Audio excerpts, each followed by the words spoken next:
A big win for Chelsea away at Copenhagen. Tottenham lose 1-0 in the first leg, and Man United leading, clawed back by a typical UEFA handball penalty, but much better than most of us expected in that game. Chelsea are through, in my opinion. They'll beat Copenhagen at Stamford Bridge. The other games are in the balance. Make sure you hit the like button. Make sure you are subscribing. Let's go.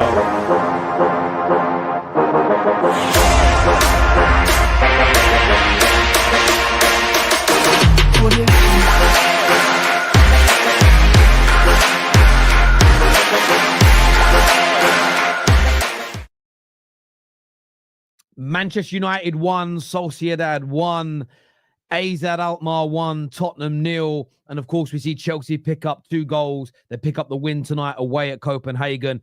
All 3 games, I felt, were a little bit of an embodiment of how poor Spurs, Man United, and Chelsea have been in recent months, and longer for Man United, longer for Tottenham, of course. We want to get your views. We want to get your opinions on the Full Fan Highlight Show in reaction to the first leg games. Who has the advantage in your opinion? Do you see Tottenham coming back in the second leg? Chelsea, how convinced were you by that performance with, of course, the big boys out there tonight in this European game? We're here for the next hour or so and want to hear from you. Billy here says, advantage, no away goals, you're rubbish at home. Yeah, in the league we have been. In Europe, not so much. I do think Man United get an advantage off of tonight, and we'll get into that in a few moments, Billy. But I absolutely think Man United do. We were the better team. The penalty, look, I don't like that handball rule, but in terms of the letter of the law, it's a penalty in UEFA. It's as simple and as straightforward as that. Outside of that, Man United were fairly comfortable. An opportunity at the end with a good cross into the box. But I haven't been confident in Man United for a long time, but I think we have an advantage. I think we're the better team. We'll have a couple of players back for the second leg next week, and I'm confident we will get past Real Sociedad at Old Trafford. We are a better team than them. They'll probably have Zubimendi back, but we're likely to have a few back in our side as well. And I think that, and the reason I also say United have an advantage, Billy, Man United only win 20% of their games away in Spain. 20% of Man United's games away from home in Spain end without a victory. 20% win ratio. So to go there, to get a draw, to be the better side, I'm confident going into the second leg without being arrogant about it, like they're not going to be a threat. We're going to have to play well. We're going to have to take some chances. That is it, as far as I can see. But I want to get your views. I want to get your opinions on the show tonight. We're going to get the panel out a little bit later on. Look, I'm going to start with Man United tonight. And look, I feel a little disappointed. I liked our display. We stopped Sociedad creating any chances. Rare away from home in Spain for Man United. We've got a depleted squad, a squad lacking confidence. And I actually liked our display tonight. The goal was great. A wonderful pass on the outside by Casemiro. Delo, for the first time in the whole game, did the right thing. Garnacho with a great cutback. And although when you look at the shot again, it's kind of down the middle. The goalkeeper he had all his weight on the other side. He couldn't get down for it. Zirkzee scored, and I was happy. The only element I'd really criticize us for me personally, would be the fact that after that, for about 10, 15 minutes, we had opportunities to get the second, and I felt we were wasteful. We just kind of squandered those opportunities in the game, and that essentially came to bite us in the backside. But I was dreading tonight's game. I had no real... I never have any confidence when we go away in Spain. Even when Sir Alex was our manager, even when we had, our greatest teams going away to Spain, I never really had any sort of, confidence at all. But we were better than Sociedad. We really, really were. So, look, I've got confidence going into the second leg, but you can see that Man United lack confidence in a lot of areas. Just watching Rasmus tonight, watching Garnacho at times, the second guessing, the extra touches, the overthinking, Delo as well, when he could have cut the ball in for Rasmus about 20 minutes into the game. who does have a very good goal scoring record, 10 European games for Man United, 10 goals. So, yeah, that element was a little bit frustrating, but I'm confident we can knock them out. I'm confident that Man United can knock them out at Old Trafford. Whether those words come back to bite me on the backside, we will see. But I'm personally confident with that. Gav, we'll come to your comment in a minute, Gav. On Chelsea, look, I was watching the other two games. We're going to have a panel for you soon. They were watching it more intently. I thought Tottenham tonight were poor. I thought Tottenham tonight were lucky to get away with a 1-0 defeat. They didn't have a shot on target I think they only had 5 or 6 shots in totality, none on target. It was a substandard performance against an Eredivisie side tonight. And I don't want to play down that league because I don't do the whole Farmers League stuff. And maybe a bit of banter every now and then, but I don't do the whole Farmers League thing. But Tottenham, with the quality of player, the speed, the power in that side, the experience of their manager, they should have put in a much better performance. Yes, it was an own goal. Vicario at times saved them in the match. And it only being 1-0 is probably the saving grace for Spurs because they will attack and it will be a raucous atmosphere at White Hart Lane in 7 days' time. But I thought Tottenham really got away with one tonight. I really did. And had a second goal gone in, had a third goal gone in, which it could have done tonight, could have been a very, very different second leg indeed. But I think Spurs fans, their last real hope of this season of winning a trophy, I think will be heavily, heavily frustrated tonight when it comes to this game, this performance, and everything else surrounding it. They really, really will. I thought they were poor overall and really, really uninspired. Really, really uninspired as well. And that's what stood out to me more than anything. I just watched it and thought, oh, God, really? And they never looked like getting back into the game. They didn't have, like, Man United were better than Sociedad, but they got the penalty. Then they created a few chances. They had opportunities. They're a good. Listen, they're not having a great La Liga season, but they've got good technical players, good quality in their side. And I expected to see that from Spurs, and there was nothing tonight. Maybe I'm being a little bit disrespectful to Tottenham. Spurs fans can tell me if I'm wrong in the comment section. But from what I saw, really, really poor night indeed. Chelsea's game was really interesting because I felt that the first half was very, very even. Very even. Very, very much a game that... Listen, you wouldn't have begrudged... I didn't save my bookmarks. I just had them typed in, and then my computer keeps crashing at the moment, which is very annoying. Now I'm going to have to try and remember what time in the show I put the bookmarks in. Sorry, I'm going to save these now because I know people like to watch the playback and they like to go to this specific sections. So I'm sorry. When did I start talking? I'm going to say about 7.5 minutes in, we went into Chelsea. Let me just save that there as well so people watching the playback will find. Thank you. I thought the first half was, when you say buy a new computer, this is a relatively new computer. There's a little bug somewhere and I've got to work out what it is. But yeah, I'm not going to go and spend a couple of £1,000 on a new gaming PC just because there's a slight issue. But look, I think Chelsea tonight, first half, will be very, very disappointed. But they came out in the second. They were the better team. They were the more dominant side. Very, very good goal. 2 very good goals, actually, to make it 2-0. One from Reece James, the actual captain, and then the kind of standing captain when Reece James doesn't play in Enzo Fernandez. And that would have been enough. Look, Copenhagen really gave a really good account of themselves. Yes, they got themselves a goal back to make it 2-1. I can't personally see Chelsea losing this at Stamford Bridge. I just can't.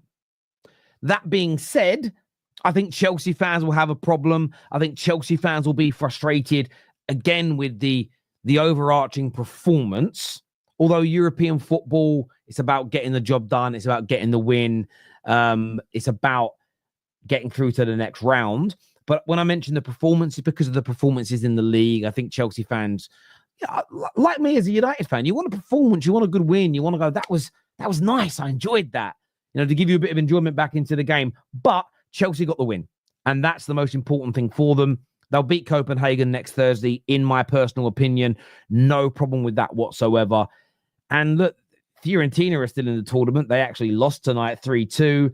But who else is really less? Real Betis are in the tournament. They drew 2-2 tonight. There's no one else left in there other than that that's really a threat, in my personal opinion, to Chelsea. But that's just me. Give me your thoughts. Give me your opinions. Some super chats here. First one says, Spurs fans talking about PSV being an easy game. Lol, AZ are 6th in the same league. Listen, that's why people have got to learn to keep their mouths shut, at least until their game finishes. Even when Man United scored earlier, I was buzzing. I really, really was, because as a United fan, I've barely seen us win in Spain in my life. Still weren't digging out the other teams for their performances, because it's just weird to do that at that point. It really is.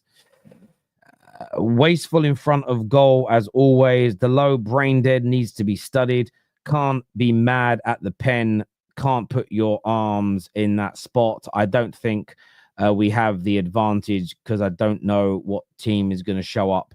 I hear that, Josh. But you know what I would say about tonight? Listen, there'll be some people that will blame 3 at the back. There'll be some people that will blame the system. Nothing wrong with Man United's system tonight. Very, very comfortable away in Spain, which we rarely are. You're right, wasteful. Delo, if you listen, you can't guarantee Rasmus scores, but you square that ball to him and give him a chance, give him that opportunity to do it. If you don't think we have the advantage, I understand that. Anything can happen in a game of football. I personally think we do.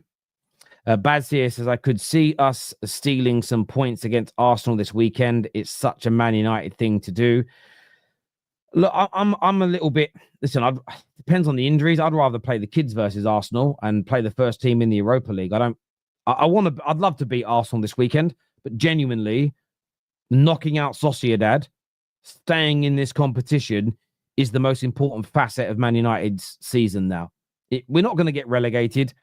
I don't care about the game against Arsenal comparatively to the second leg of this Europa League game. That's me personally. The low costing Hojlund a goal was criminal. Yeah, look, he may not have scored.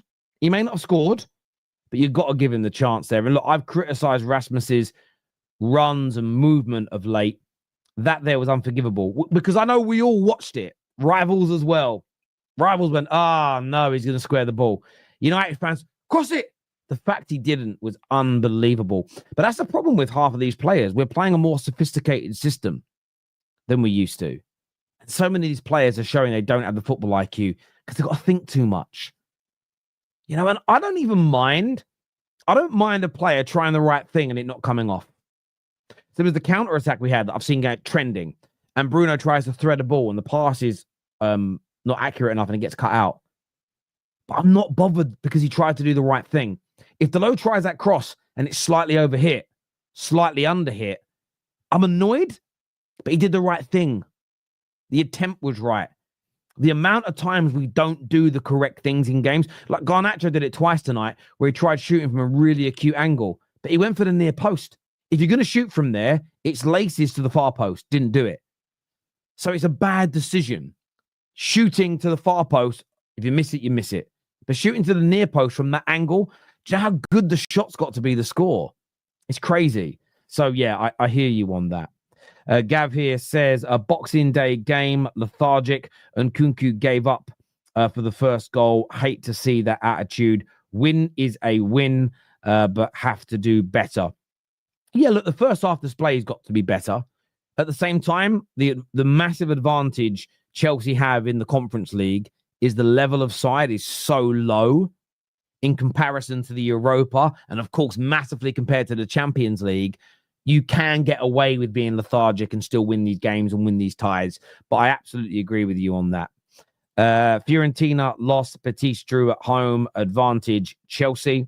Well, obviously, you're not playing. Well, depends if they go out or not. But yes, if both those teams go out and you go through, I don't think there's anybody left in the tournament that could potentially stop Chelsea, in my humble opinion. What's the point of Spurs? I don't know. Terry Wee looked leggy in the last 15 minutes. Yeah, that's why I'm saying rest of players against Arsenal. We did extra time on Sunday in the we did extra time on Sunday in the FA Cup. So why in the midweek games, Man United should have had our match put on the Tuesday. One, because it would have meant we all got to watch more football or focus more on games. Secondly, the FA is not a United thing. It's across the board. We never do anything to help our sides in Europe. We really don't. And obviously Chelsea are out of the FA Cup so they could rest. But they put Man United's game on the Sunday. And obviously it's not the FA's fault and it's not the authorities' fault that we went to extra time. But we go to extra time and we've got to play a Champions League game. And I know some people will say that Amorim should have brought more of the kids and packed the bench out more.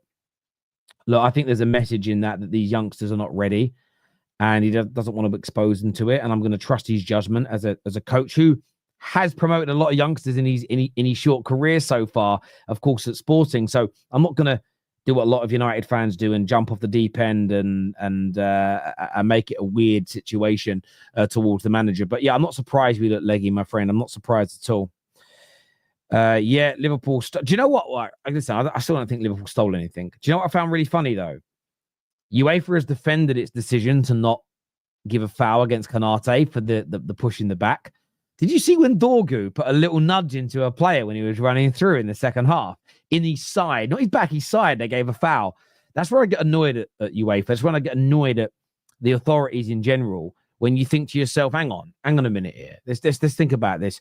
Full push in the back, not a foul. A little nudge in the side, you give it as one. It's crazy. It's crazy when they referee like that. Where are all the Spurs fans who say it's only PSV? Yeah, those guys are in the mud. I didn't know anyone said that, but if they did, they're absolutely in the mud. We should have scored 3 goals. Bad pen call, and Real Sociedad didn't play well. We should have scored more. Look, it isn't a bad penalty call. When you look at it in slow motion, it's like, what's Bruno doing? For me, he goes to jump, realizes he can't get there, but his arms are up because he went to jump and his arms are up. If the ball misses his arms, no one cares. But it hit his hand, and you get those penalties. You just got to hope sometimes they go your way in terms of the other end of the pitch. It's just an unfortunate situation, in my personal opinion. KJ is joining me now on the show. KJ, welcome back, mate. Look, a disappointing maybe result in the end after taking the lead, but maybe better than we all thought it would be before kickoff. What did you make of Man United tonight? Yeah, I thought we probably would have got dominated in possession. Obviously, Zubimendi not playing helped us in that sense, because I believe he probably would have helped their midfield a lot more. But overall, I was surprised that we actually had so many chances and we actually created opportunities for ourselves to actually take the lead and go beyond just one goal. And you just got to look at the players in this game and be like the attack, including the likes of Dorgu and Dalot, have let the team down, because this is one of those games where I look at the midfield in Bruno and Casemiro, I look at the back three, and I'm like, these guys don't deserve that result, because those 5 were top notch today. I have no issues with them whatsoever. Especially Casemiro, because we've been having a lot of beef with Casemiro over the last year and a half, and today he was brilliant. He defended well, and he played some really good balls to keep the pressure on Real Sociedad. So we just got to look at the attackers. I think Zirkzee, he can hold his head up high. Garnacho had a mixed bag, and Hojlund, to be fair to him, he also had a mixed bag as well. We normally crash on Hojlund, but what Dalot did to him in that first half is a disgrace.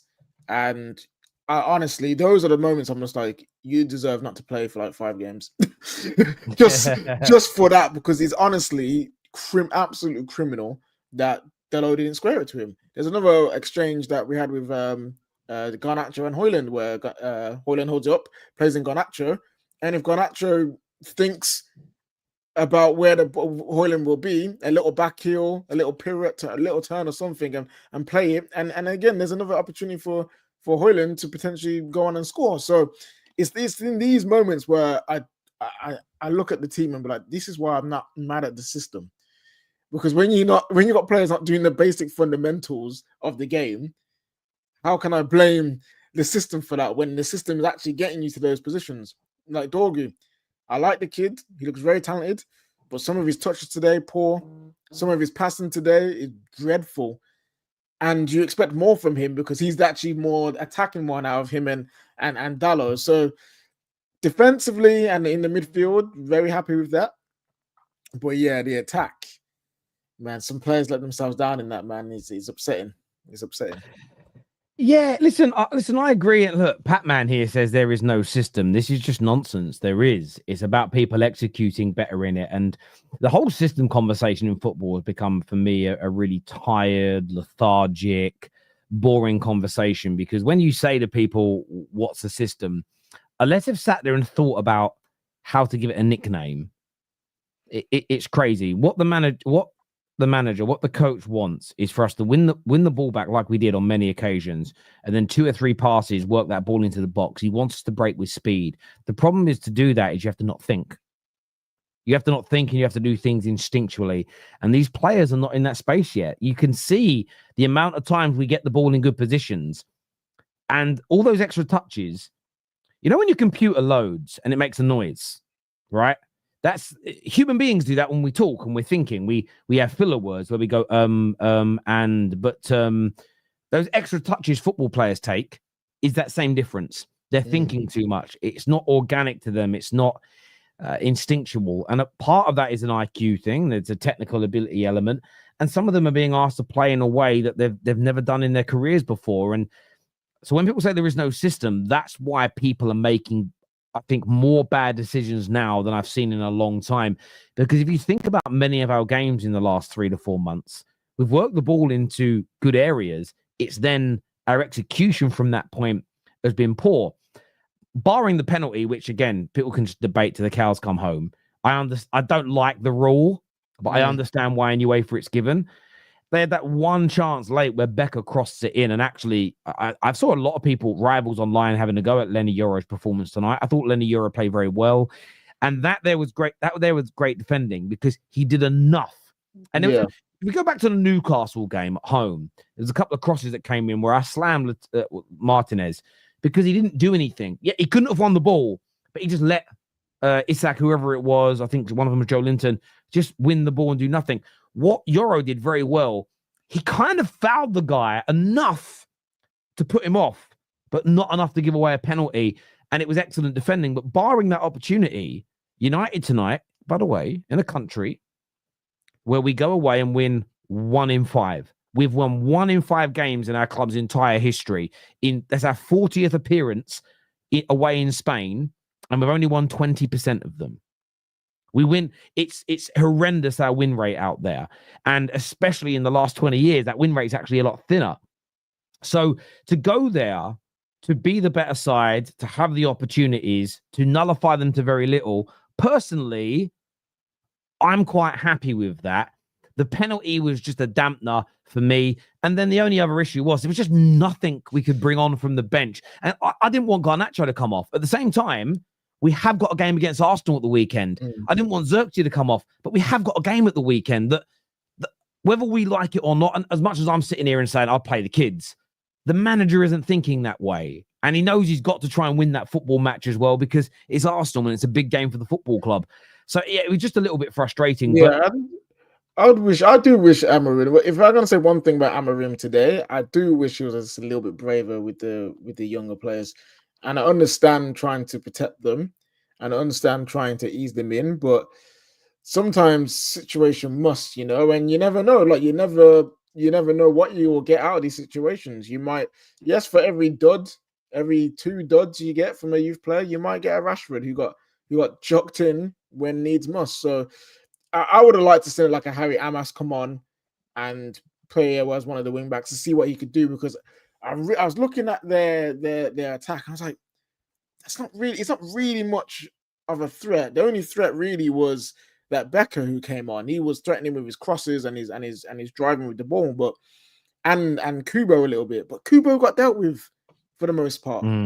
Ayozabal got dealt with for the most part. So I didn't think that looking at this game, I didn't think, if they come on, it's just gonna ruin everything about the match. I didn't feel that. So I get why Ruben's doing what he's doing, but I do want him to be a bit braver when it comes to the young players, because we just need help.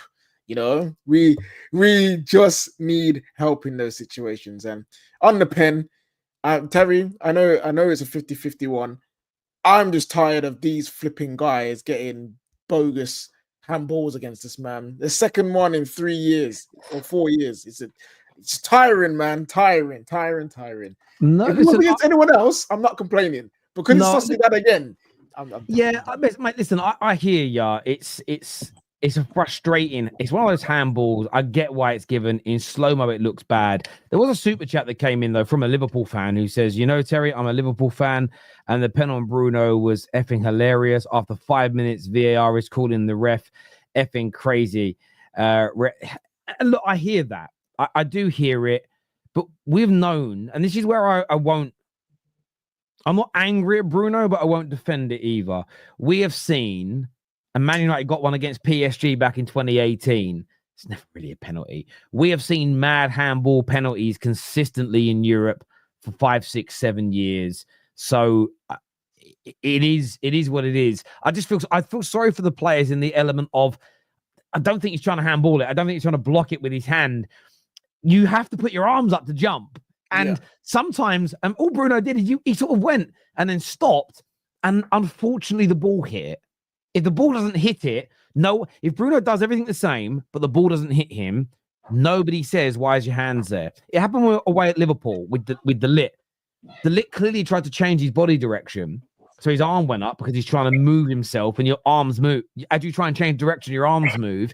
And it hit his arm. If the ball don't hit his arm, no one thinks what the lit does is weird. So that's why I'm a little bit sympathetic. But letter of the law, it's a penalty. It's as simple and straightforward as that. A few comments here from Ruben Amorim. He says, we need to improve the way we have possession and create situations. That's the main focus of this game. And it's true. We have possession in the right areas. It's just that final ball. And even when we had crosses today, I just find they're a little bit limp. But that's why I'm annoyed at Delo. Because I'm intrigued to see what happens to Rasmus if he scores a goal. So you've got to... I'm not saying, Rasmus, forgive him. I'm just saying, in this moment, we have very little options. So I want to see him get a goal, because the hope is his confidence will improve. And I don't care whether you love him or hate him. If you're a Man United fan, you must want him to gain some confidence right now, because we need him to. He also turned around on Rasmus and said, I think it's a good game for him. They are really brave for the pressure and a high line. He can use his pace to help us reach the goal. He will be okay. But he did do that.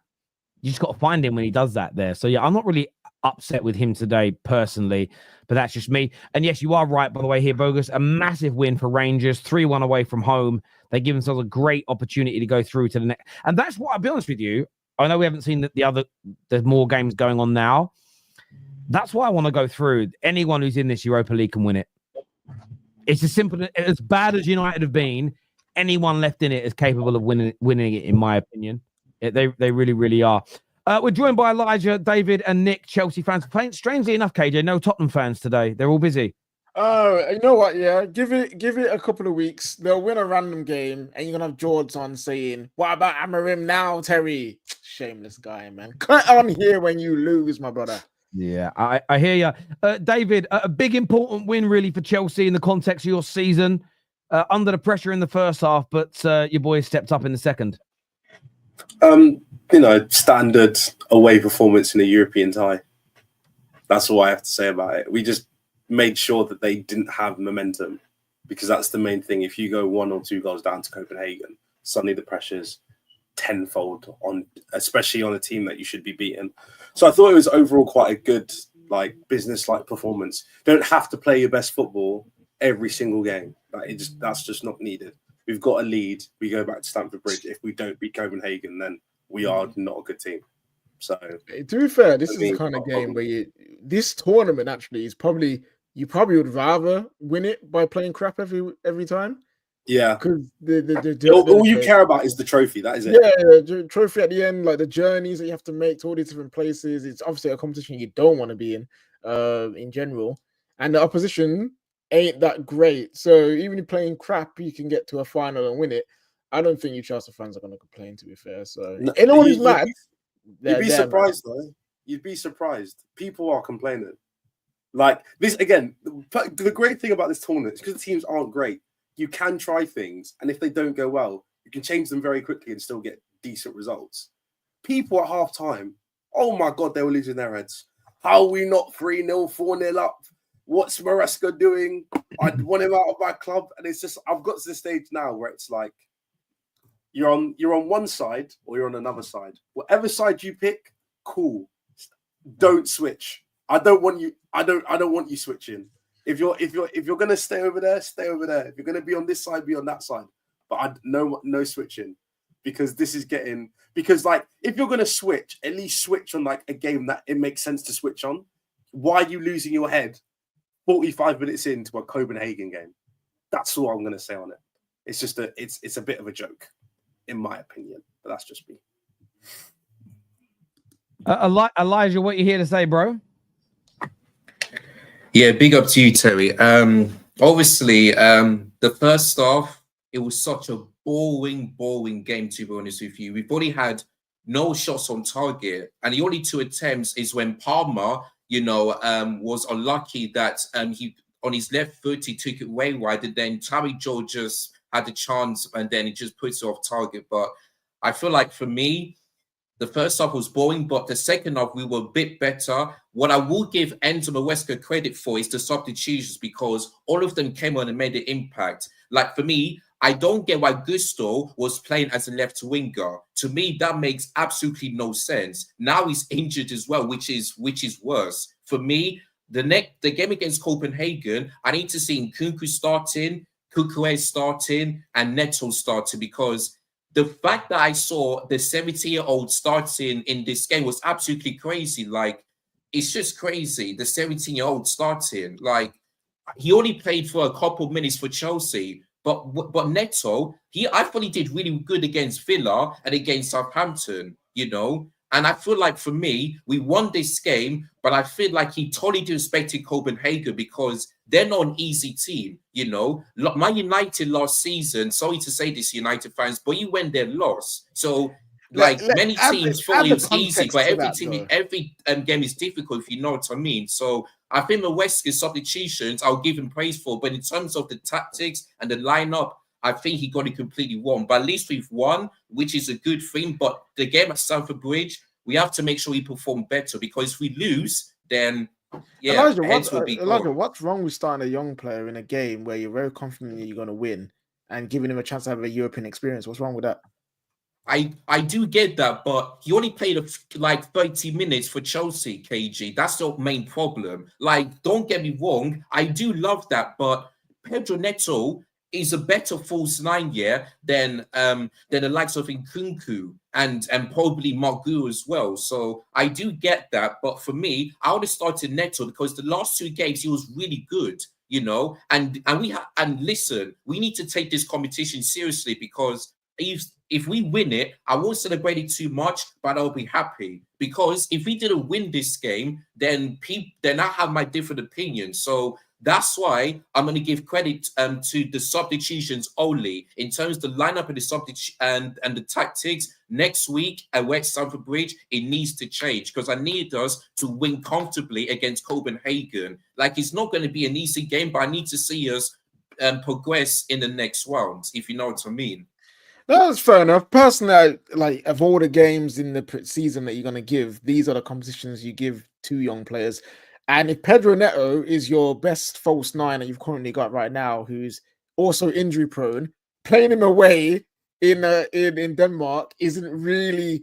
If I was a United fan and that was the situation we was in, I don't really care that he didn't start. But everyone's got their opinion. Nick, my brother, nice to see you again. Chelsea win in the Conference League. What do you think? Do you agree with Elijah that that Maresca got the lineup wrong and some decisions wrong? Yeah, I do. It's funny because David said about the Chelsea fans who was losing their heads at half time. That was me. Don't get me wrong. I don't want Maresca sacked, and I think it'd be an absolute clown fest if we did sack him. But I agree, it was the wrong time to start. That striker, I can't remember his name now. Maresca. I'm guessing it's Maresca.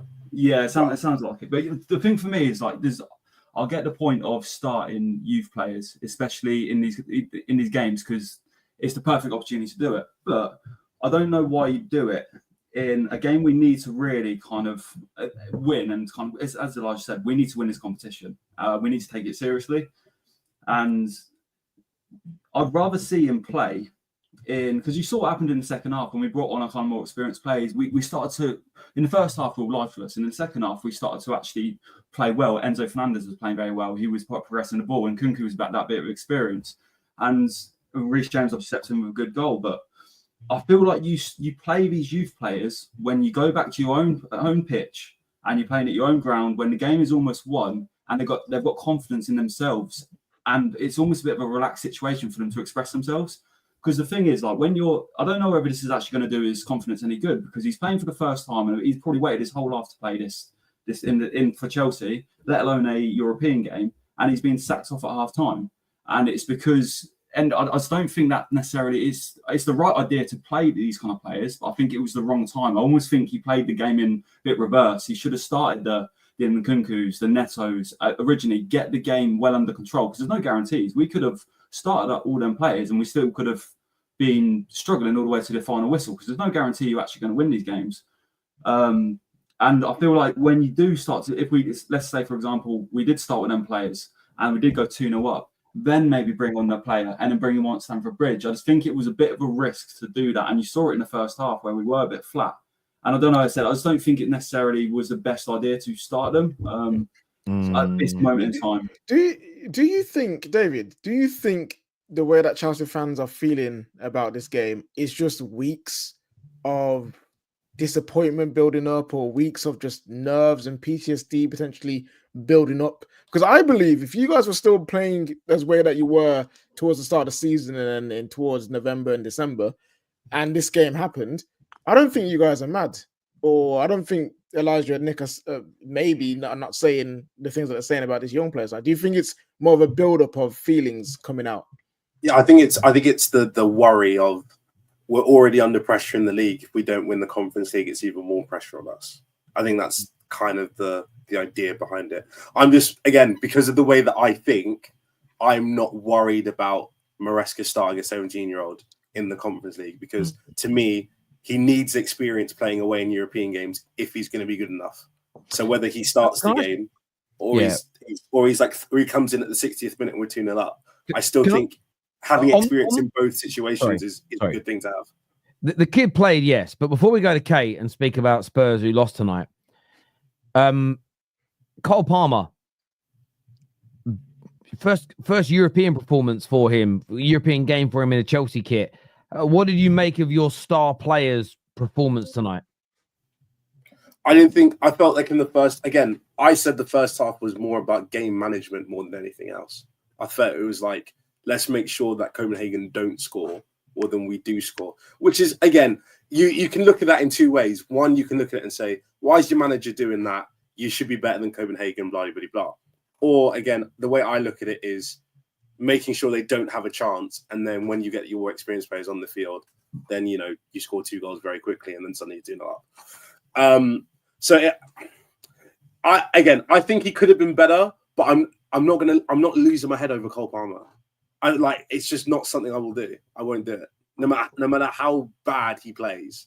I'm not asking you to lose your head. I know social media operates in that way. I'm talking about your best player. Out of all 3 games that were on, it was probably the one I watched the least. But I heard the commentator often say his name, and it drew my eyes to the camera because I want to see what he does.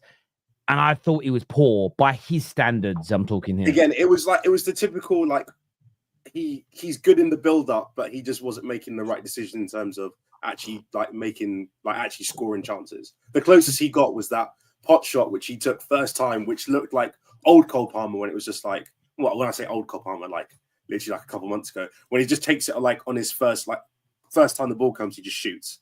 That was the one time when it was oh, Cole Palmer. That was the one time. But I'm not, again, it's just the people just want to run agendas and put pressure on people. The thing is, this is Palmer's first game in the Conference League. That's what people need to realise. Sorry. The way you said that, it made it sound like the Conference League is such a big occasion that him being his first game is just gonna send nerves through him, and he just needs to get used to the comp. Sorry, that's why I laughed. No, am I telling the truth, KG? Yeah, but I'm sorry, bro. But it's again, if you played in the Prem, going away to Copenhagen is not in the Conference League. It's By not like the way, It's not easy. That's what I'm saying. By the way, he's played Champions League games. You know, he scored in a Super Cup. Well, you know, he played. What are the Euros final? Come on, bro. Yeah. That's what I'm saying. Yeah, Cole Palmer is just Cole Palmer's just struggling. By the way, Andrew, I don't think your mic's working. Yeah, whatever, you might have it muted your end.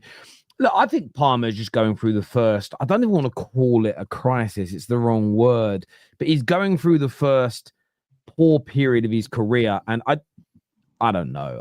I felt this for about 6 years now, that as much as I love Cristiano Ronaldo and Lionel Messi, I think they broke the barometer. I think they broke the kind of standard. Do you know what I'm saying? It's like, I always say this to young men: never expect your wife to treat you like your mum did. That's your mum, innit? Like, your mum's gonna. That you do that, you're probably gonna end up being divorced. If you had a good mum, that is. Because that's your mum. Your mum's going to bend over backwards. Like, most mums will protect their sons no matter what they did, right? Don't expect your wife to do that. She's your wife. She's your co-equal. I don't mean it's horrible to mums, but there's a period in your life where your mum and you ain't equal. Your mum is like, does everything for you, right? And I feel like we do that with football players sometimes. We kind of set this standard of, oh, I rated him, but now he's having a bad period. This is crazy. This is terrible. That's normal. What Palmer's doing is very normal for every football player. There's a couple that, by the way, Ronaldo didn't become that consistent monster till about 23, 24. And even Messi, I think he was about 22 until he started doing that. And by the way, I watched those boys in their pomp. They had some bad games as well. It happens. But I just wanted to ask a question and see what people said. I'm going to come back to you guys in a minute on Palmer, and I'll come to you in a minute, Andrew. Kate, 1-0 to A to Z. Do you remember those maps that used to go in your car? The A to Z maps. And listen, I'm going to say this now. I'm going to get your opinion on the game. But I feel this is a little bit of karma for all the Spurs fans attacking Arsenal and saying, it's only PSV. Why are you happy? I mean, this is always what happens when people give it the big one too early. But what did you make of your boys' performance tonight, Kate? First of all, why do I have to get the karma? Because I didn't say any such thing about PSV. So I don't know why I'm sat here and all the gob aches are hiding under a rock somewhere. Second of all, I predicted a 1-1 draw for this game. So I was told I was negative and I ended up being too optimistic. I was on with Mo earlier and he was telling me how he thinks Tottenham can go all the way and win this stupid competition. And I said, I can't believe we're favourites, you know, the mentality, the bottling, this sort of thing. And then we go and put on a performance like that tonight that was, I mean, I can't even find the words as to what it was, really. You know, Kulu was out. We all knew James Maddison had to stand up and take the mantle, and he was diabolical, literally taken off with 20 minutes to go because he was terrible. Son, I questioned him playing before the match and was told that, you know, he steps up in big games. Terrible, literally non-existent. It was just an absolutely diabolical performance, and one where you really do watch and you say, are these players really playing for the manager? Because tonight it really didn't look like they gave a crap. You know, we're that close to getting, you know, I'd love to just get to semi-final or final. We're so close, and yet they don't look like they give a monkeys. So it was hard to watch. Kate said Arsenal was shit and we'll lose 3-0, 3-1. No, Kate did not say that at all. But, yeah, it was difficult to watch. This season's just been an absolute disgrace, you know. This is why, again, I said to Mo earlier, even if we win the Europa League, I don't want Ange to take us into the next season. And he thought I was off my head. He told me I was insane. But this guy, I just can't cope with watching it. We're not even entertaining. You know, we were entertaining once upon a time, but we're not. It's just so, oh my God, it's so destroying. Honestly, I'm exhausted with it. It's just so hard to support this Yeah. team. I do listen. I hear you, and this isn't me trying to rub salt into the wounds or trying to be salty, because Man United game's still in the balance, and I don't want to upset the football gods as well. But I was watching your game as much as I could with United being. I do. By the way, fucking what horrendous. I'm not saying that we are above other clubs, and I'm just talking maybe a little biasly. All 4 British teams on at 5:45. Fuck off. Yeah. Yeah, Like, it is. All I'm going to say is I'm not sure what the rest of the Europe pays, but the amount of money we have to pay for our TV subscriptions in this country. And actually, I know they're cheaper because I use Satanta Sports for a lot of things, and it's like £3 a month, right? No one's paying £3, in England. So it was annoying because I really wanted to watch the game in more detail, but I did just think, how bad is that? And I don't want to disrespect the Eredivisie, but they're a 6th place team. United tonight were up against what, an 9th placed La Liga team, and we were the better side for the majority of the game. You're up against a team that's 6th in the Eredivisie, and honestly, and their striker is that your ex-boy, unless I'm wrong. Troy Parrott, yeah. Right. So again, and this is where I turn around to people and say, like, sometimes I think there's a mentality issue here when English clubs play in Europe, right? Troy Parrott can't get into this Tottenham team. He ain't good enough to. He's leading the line for them, but they looked a completely better side. That, for me, just as a neutral, a rival, but kind of neutral to the game, watching it, I'm thinking, nah, this ain't right.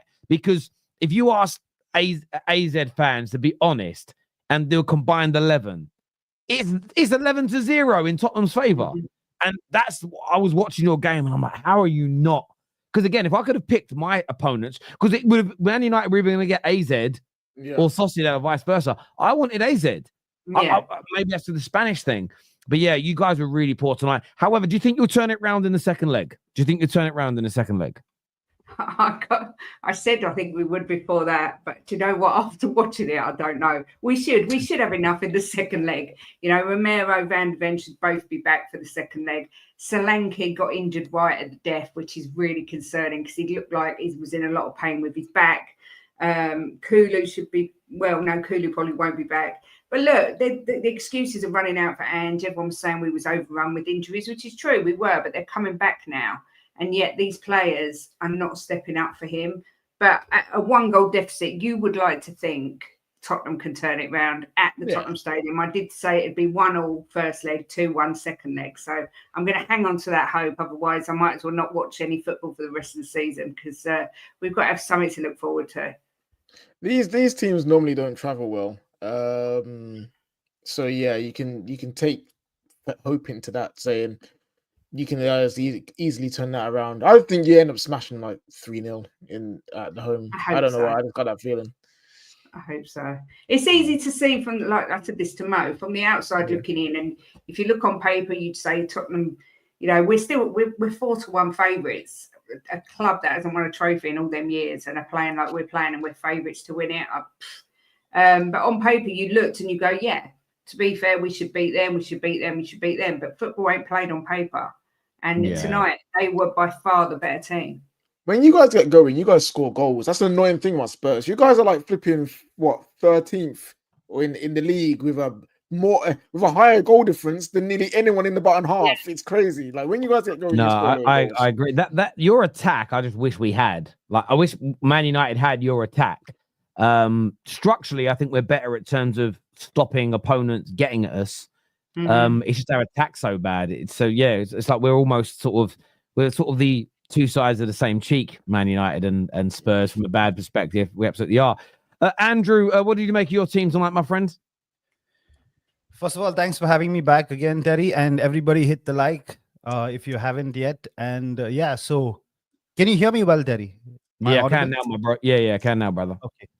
So for me, firstly, I want to say that I'm happy with the result. Okay. I had no doubts about us winning this. I thought it would be like a 3-1 game because I don't trust Sanchez in the goal at all. He had like a pretty okay-ish game. Nothing to complain about there. For Palmer, that point that KJ made is that, like, I know you laughed, KJ, but I'm going to do what Arteta did and said, okay, we're not saying that Palmer would have had nerves, but I think it's the conditions, it's the ball, it's all of those things. Because the Conference League and the Europa League. Whoa. No. I said Arteta. I Hang quoted on, hang Arteta on. before I said Did it. you just say the ball is a problem?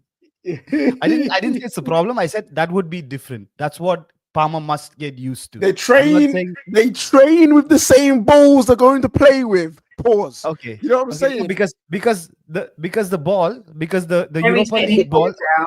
No, but Terry, I'll tell you why I know about the Europa League and the Conference League ball. It's a on. decathlon ball. I work for Decathlon and we made those balls that they play with right now. So it is So a you know they're different ball. rubbish. It's a ball, You know- bruv. Round. I'm not saying they're rubbish. I'm just saying they're different. That's all. So Yeah, besides that, though. So that's the point to what you made. But I still think that Palmer has the ability and he should be able to perform and he should be able to deliver. But he's having like a lull right now. So I mean, he's still young. There's nothing to complain about there. Even Yeah. in the first half, when it was 0-0, I knew that they would make some changes. They'd bring the experience on, and it would like turn into our favor.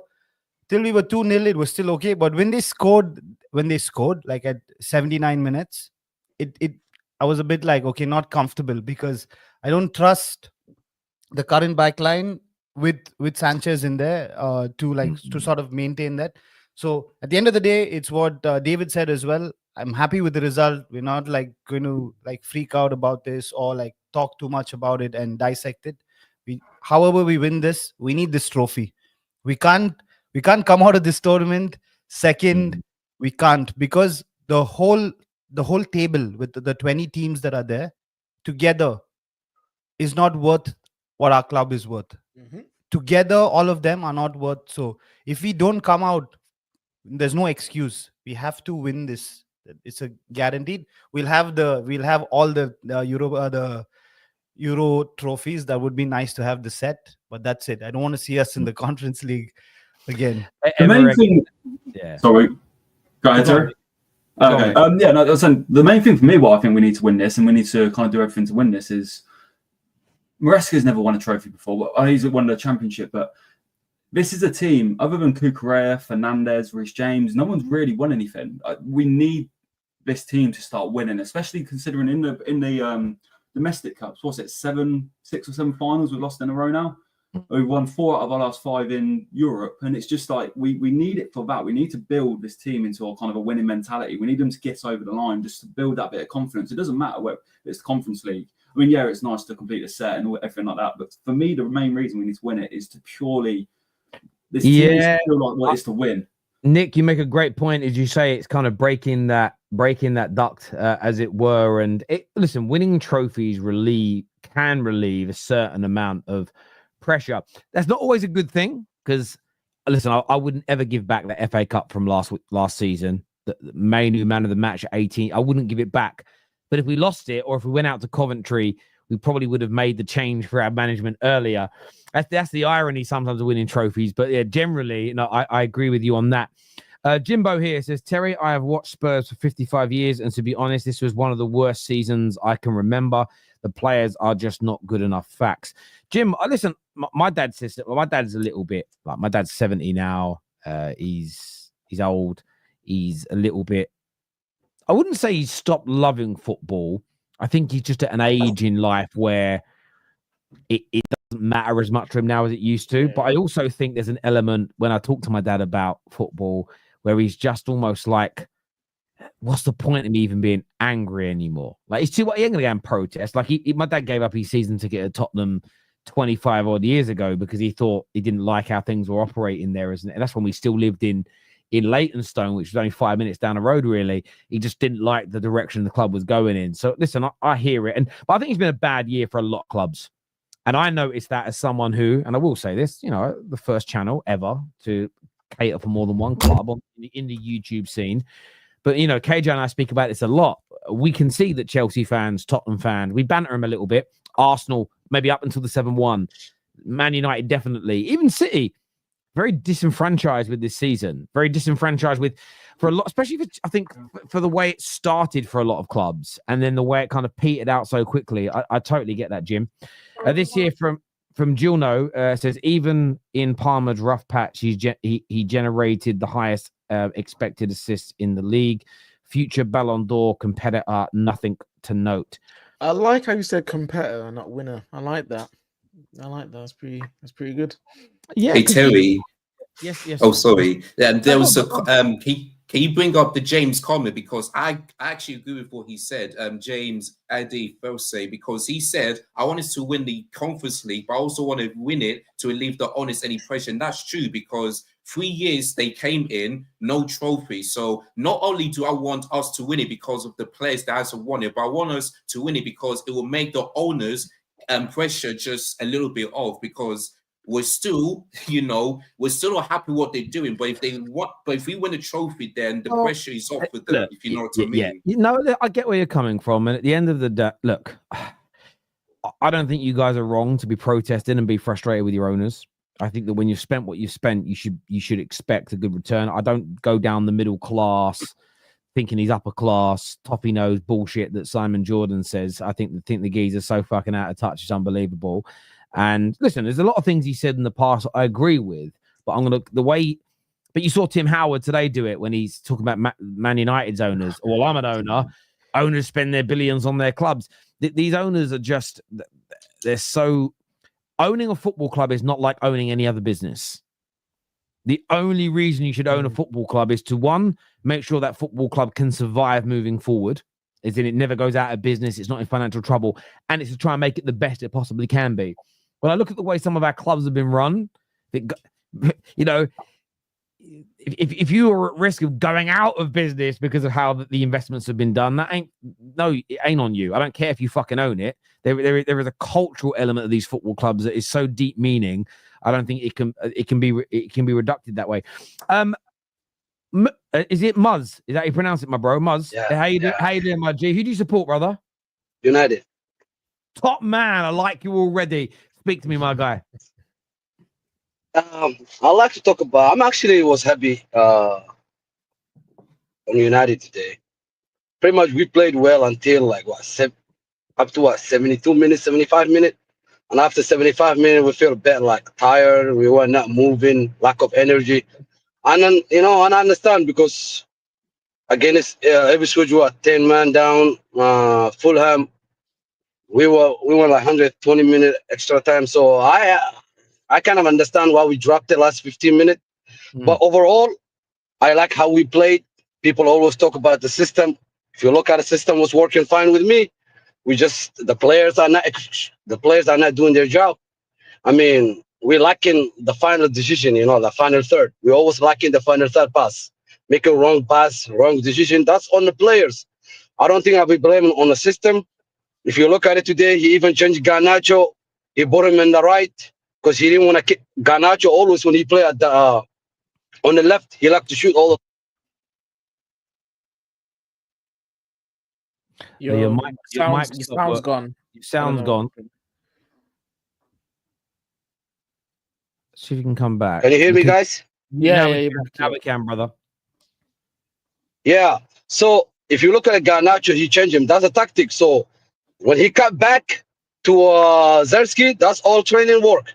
It didn't come from nothing. They worked on it because if Garnacho's playing on the other left, on the left, I guarantee he was gonna shoot. The only reason he was there because to cut back. Somebody has to be there. So they worked on training, For me, system is good. It's the players. Do you know what, bro? I just want to say on that. Robbie, I don't know where you watched it. I'm not sure where you're based, but here in England, like Robbie Savage kept on saying, well, why is Garnacho on the right? Why is he on the right? He does his best on the left. Why is he on the right? And I'm sitting there, and this is where I get annoyed at commentators. They're meant to do their research. Mm-hmm. For me, that was the right way around because in recent games, you've had Dorgu and Garnacho on the left as an example, and it looks good because there are best attacking options, but the other side has nothing. It actually makes sense to switch them. In the FA Cup game, we made subs, and I was like, hang on a minute, we need to we can't have our best attacker on the right and our best attacking fullback on the right. We almost need to switch it so there's a little bit of balance to this team, considering how weak we are. And we know how weak we don't have any great depth in attack. I agree with you. I think it was the right thing for us to do. And there's a couple of times where Garnacho got the ball when actually what he should have been doing it maybe turning out and looking for a pass to recycle it, or shooting across goal. But he made the wrong decision. And I think for me, that was the only, as you say, it's the execution, not the system, that was the issue. And what we said about the subs as well. This is what Amram has just said. It's just come out now. He said that the key will be surviving physically on Sunday against Arsenal and being ready fresh for Thursday. And this is, again, I didn't want to see Zirkzee or Garnacho come off, but I understood why he did it, because they were leggy. They've got to play Thursday. They've got to play Sunday, and they've got to play Thursday. But the only thing I would change about this is young Obi has to start now on Sunday. He just has to, because he does. And I don't care it's against Arsenal. He does. And do you know why he's got to start? Because look, I don't want to get beaten up by Arsenal in any capacity. But if we lose 5-0 to Arsenal at the weekend, but we knock out Sociedad, I'm a happy man in terms of that week's worth of football, because we know we're in financial difficulties. We've got to try and win this tournament by hook or by crook. Winning this Europa League is so important for United. And I know some people will say, but you've got no chance of winning the Champions League. There was a story that came out this week. I haven't even addressed it because I didn't want to lose brain cells trying to explain this to toaster people. United are planning for 5 years in the Europa League. That's horrendous management. They're preparing financially for that amount of time in the Europa League, which is actually the right way to plan. And I'll give you all an example. I don't know what you man will do for work. A lot of people get bonuses in their jobs. When it comes to what you commit to in life, mortgages, loans, cars, phones, etc., never include what you might get in a bonus in what you need, right? So from a Man United perspective, we know how bad we are. Don't commit financially to spending money that you may not get, right? And the Europa League money is good, but if you miss out on it, you can probably still get away with it. If you plan financially to be in the Champions League and you miss out, you're fucked. So, and this is why I look at these. This is why, for me, winning this trophy, the trophy's amazing. It adds to the European catalogue. But the reason I want to win it, and I will sacrifice every Premier League game to win it, is that extra 60, 70, 80 million of income, I think is so important to a team in financial difficulty. Plus, if we come 17th or 10th, but we win the Europa League, I'd rather come 17th and win the Europa League than come 10th and win nothing, because I don't really see the difference when you're that shit. And by the way, everyone would forget how bad we were in the league if we're lifting that trophy. So I don't care against Arsenal. Play all the fucking kids. Rest everybody for the game next Thursday. I don't care. All I'm saying is I would rather see flipping Harry Maguire play up front than Cheeto on the weekend, man. Just for the fact. Kind of agree with Terry, though. I agree. No, I get it. Listen, and this is coming from the guy, last reaction, saying he needs to start games. But my only caveat was the Arsenal's game, leave him on the bench. If not have him at all. Because that is the one game where all the attention is actually going to be on him. All the eyes will be on him. And if he doesn't score, if he doesn't get an assist, the backlash, not from our fans, but from the Arsenal fans, is going to be a bit mad. So I want to protect, like, one time I want to protect the children, do it on Sunday. I have a question. I got something. Go on, brother. For me, because since we bought it from Arsenal, hey, it might be gonna do something for us. I'm not gonna lie. He might probably, his confidence might be higher for this game. You know what I'm saying? To prove something for Arsenal, you guys not able to pay me the extra money that you're supposed to pay. You know? No, I'm just saying. I understand. No. But I'm just saying. That's what they're saying. I'm just going based off Arsenal fans, what they've been saying. He come to us because of money. Okay. I just want him to prove everybody wrong. You guys get him a wrong striker. You didn't pay me the extra money. Man United pay me. Hey, I'm willing. Hey, I'm here for it. Listen, if Tude starts or if he comes on and he scores the winner against Arsenal, the banter, the bragging rights, all that is sweet. Listen, I hear you. Listen, but what I would say is this, KJ, I was a season ticket holder for many years at Old Trafford, been to hundreds and hundreds of games. The way typically speaking, we treat our youngsters as in our academy youngsters. And I know we only got him from Arsenal in the summer, right? But he played for our academy. He's an academy boy. He'll get protected. He could have the stinker of all stinkers, and he'll almost get a standing ovation off the football pitch. I wouldn't worry about that. Jamie here, though, says, Jesus, the standards of this fan base now being in Europa is progress. I don't know what you're hearing in what I've just said. No one has mentioned being in the Europa in itself is progress. I'm talking about this idea that coaches can just coach a team from being bad to good is diabolical. If you actually look at all the great teams through history, the volume of money they have spent comparatively to the money in the game is high. Or if they have created a team out of very little, you look at like Leicester, right? So they didn't spend loads of money, but they had 2 players in their team that were world class, that were worth over 100 million. They just didn't know that when they bought them, right? So you either kind of very well scout and bring players in that are of that level, or you spend money. But Leicester couldn't maintain it because they lost them very quickly. So you become successful and or to maintain it for prolonged periods, money has to be spent. And this doesn't matter if it's money through Roman Abramovich or the money through the income of Man United, Liverpool through the ages. Money is key. And I feel like it always has been, or at least post World War II, it always has been. So, Jamie, as much as the trophy would be brilliant and it adds an extra European Cup to the pedigree of Manchester United, it's the 70 to 80 million pounds extra it brings in that will be spent on trying to improve the squad to get better quality players so we can become a better side. So I want the money to become a team that can progress. I think calling it out as low standards is weird, bro. That's a strange thing to say. It really is strange because I want it because we need the money to improve as a team. So, yeah.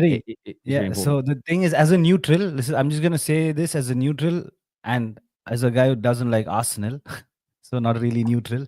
I think that this game on this week is going to be a little bit tricky for Arsenal because they're under pressure because they can't drop any points.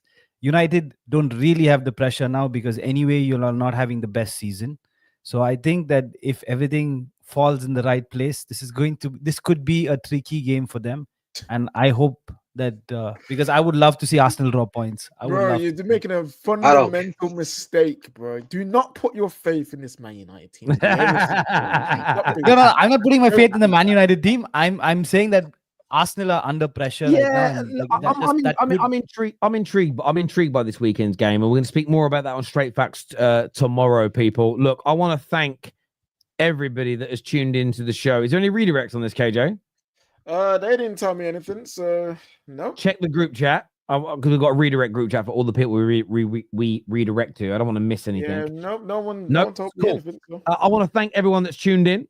We're going to be back tomorrow. Match fan channel reaction in the morning, Straight Facts in the afternoon, maybe a little something in the evening. Do you know what I'm saying? I want to thank our panel. I want to thank the super chatters. I want to thank everybody that's tuned in tonight.